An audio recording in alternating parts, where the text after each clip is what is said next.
భాగవతంలో బాలకృష్ణుడు ఎంతో మంది రాక్షసులను సంహరించాడు. వారిలో అగుడు ఒకడు.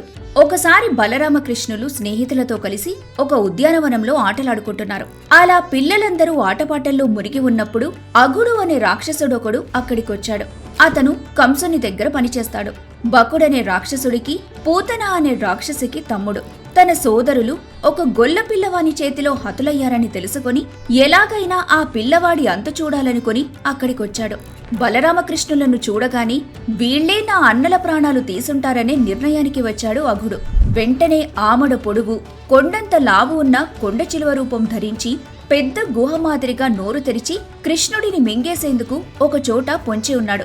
ఆ కొండ చిలువను చూసి కూడా గోపబాలురు భయపడలేదు. మన కృష్ణయ్య ఉండగా మనకేం భయమనుకొని దాని దగ్గరకు వెళ్లారు. బిలం మాదిరిగా ఉన్న దాని నోట్లోకి ఒక్కొక్కరే నడిచి వెళ్లారు. కాని కొండ చిలువ వాళ్లనేమీ చెయ్యలేదు.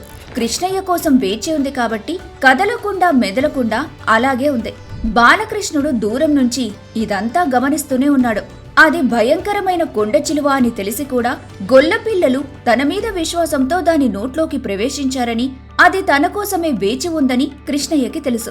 తన స్నేహితులకు చెడు కలగకుండా, కొండ చిలువ కోరిక నెరవేరకుండా ఉండే ఉపాయం ఏమిటా అని ఒక్క క్షణం ఆలోచించాడు. చిరునవ్వుతో ఆలోచించి తను కూడా దాని నోట్లోకి వెళ్లాడు.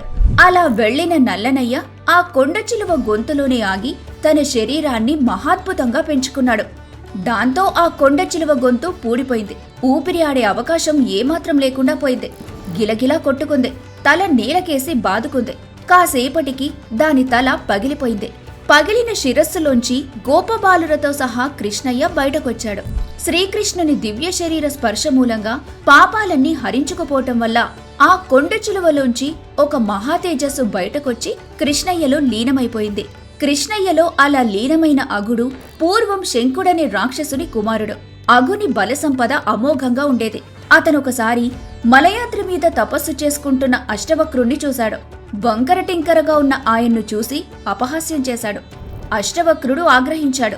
నువ్వు సర్పరూపం ధరిస్తావు అని అగుడిని శపించాడు. అగుడు తన తప్పు తెలుసుకొని అష్టవక్రుడి పాదాల మీద పడ్డాడు. పశ్చాత్తప్తుడైన అగుని చూసి జాలిపడి, శ్రీకృష్ణుడు ఎప్పుడు నీలో ప్రవేశిస్తాడో అప్పుడు నీకు శాప విముక్తి కలుగుతుందని చెప్పాడు అష్టవక్రుడు. అప్పటి నుంచి శ్రీకృష్ణుడు ఎప్పుడు కనిపిస్తాడా, ఎప్పుడు ఎలా ఆయన్ను మింగి శాప విముక్తిని పొందుతానా అని అగుడు తపించాడు. కాలక్రమేణా అతను బృందావనం చేరుకొని శ్రీకృష్ణుని అనుగ్రహం ద్వారా శాప విముక్తి పొందాడు. సర్వం శ్రీకృష్ణార్పణమస్తు. కృష్ణం వందే జగద్గురు.